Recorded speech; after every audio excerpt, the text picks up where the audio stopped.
And by the time the Soviet Revolution came around, which would be at the latter part of the 1910s, after the First World War, the peasant class had actually established farms, of course, varying productivity. Some of the peasant farmers were very, very good at being farmers and produced a huge proportion of Russia's and the Ukraine's food.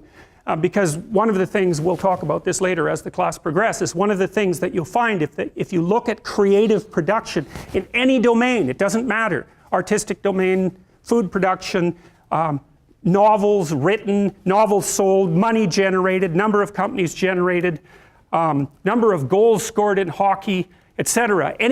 Or number of paintings painted, number of compositions written, anything like that, where the fundamental underlying measure is human productivity, what you find is that a very tiny percentage of people produce almost all the output.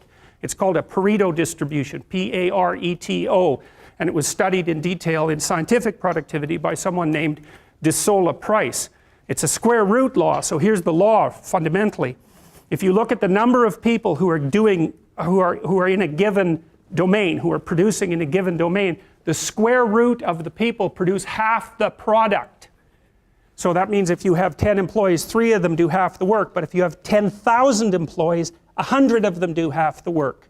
Right, it's a very, very vicious statistic. And you won't learn about that in psychology for reasons I have no idea about, because you learn about the normal distribution and not the Pareto distribution. But Pareto distributions govern, for example, the distribution of money, which is why 1% of the people in the general population have the overwhelming amount of money, and 1/10 of that 1% has almost all of that, right? So I think it's like the richest 100 people in the world have as much money as the bottom 2.5 billion. And you think, well, that's a terrible thing, and perhaps it is, but what you have to understand is that that law governs the distribution of creative production across all creative domains, right? It's something like a natural law. And we'll talk about that more, but imagine what happens when you play Monopoly. You've all played Monopoly. What happens when you play Monopoly? One person ends up with all the money. All right, then you play another game of Monopoly. What happens? One person ends up with all the money. It's actually the inevitable consequence of multiple trades that are conducted randomly. So if you take 1,000 people and you get them to play a trading game, you each give them $100, say, or $10, and they have to trade with another person by flipping a coin. I win the coin toss, you give me $1, you win, I give you $1. If we all play that long enough, one person will end up with all the money and everyone else will end up with 0. So it's a deeply built feature of systems of creative production, and no one really knows what to do about it, because of course the danger is that all the resources get funneled to a tiny minority of people at the top, and a huge section of the population stacks up at 0. But to blame that on the oppressive nature of a given system is to radically underestimate the complexity of the problem.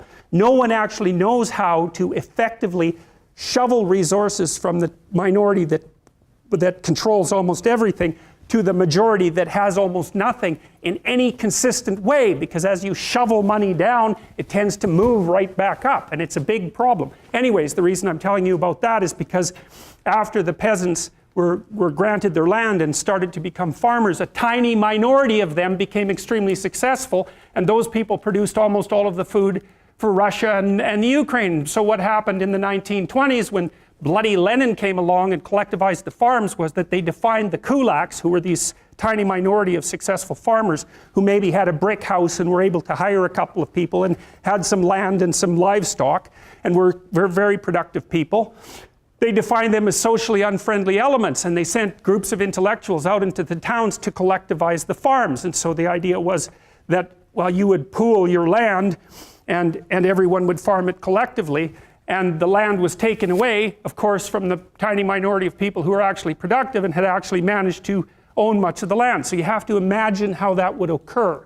Okay, so it's in the 1920s, it's after World War I, Russia's in pretty bad shape, the villages are full of brutalized men who have post-traumatic stress disorder, and lots of people who are not doing well at all, and the bloody intellectuals come into the town and they say, you know those successful farmers up the street that you've always been pretty jealous about in your useless manner? Well, they're actually pigs and demons who are stealing from you, so why don't you come out, we'll form a nice little mob and we'll take everything they've got.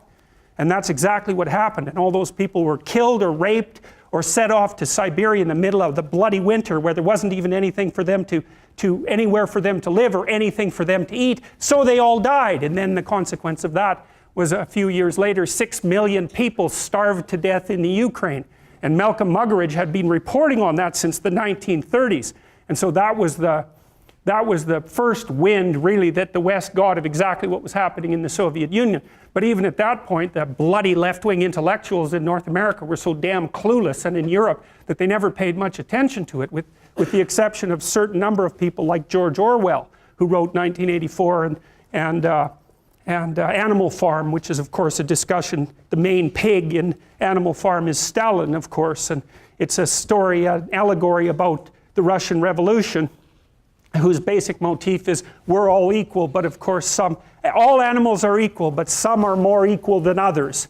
And that's the motif of Animal Farm. So there had been warnings all the way through, right from the beginning of the Russian Revolution, to the West about exactly what was going on. But because communist and Marxist ideology is very good at addling the weak minds of idiot intellectuals, there was a huge section of the population who was fomenting, I suppose, against the standard, what would you call it, political, psychological, and social order, who were absolutely committed to, you know, the ethic that's encased in statements like from each according to his ability, to each according to his need, which sounds perfectly wonderful if you think about it for about 15 seconds, but if you think about it for 6 months, becomes unbelievably murderous in its reach and intent.